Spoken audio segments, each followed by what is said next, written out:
любима, сильная, огромная, Москва.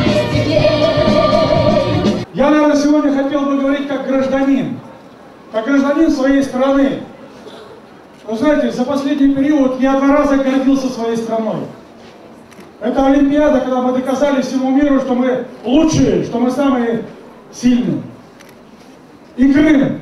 Те события, которые в Крыму, они меня потрясли, и я горжусь этим. Горжусь тем, что сегодня народ Крыма и России мы едины.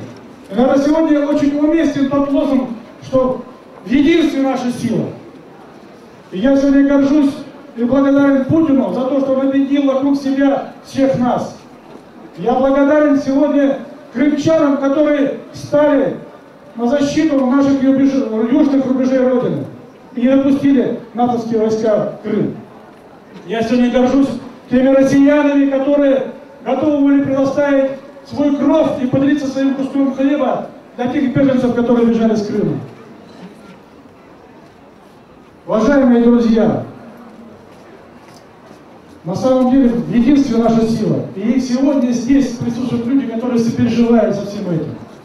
И, наверное, я буду прав, если сегодня скажу, что Россия, Крым, Севастополь – это одна страна.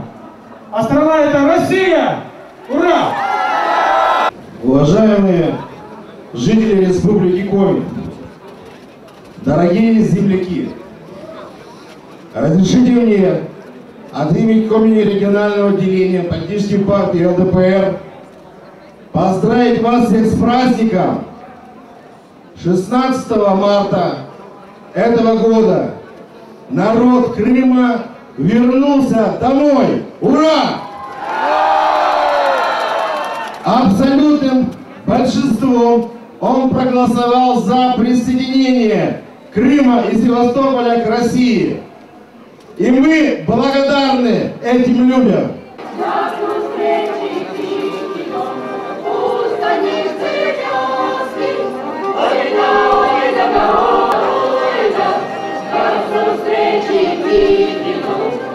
Встречи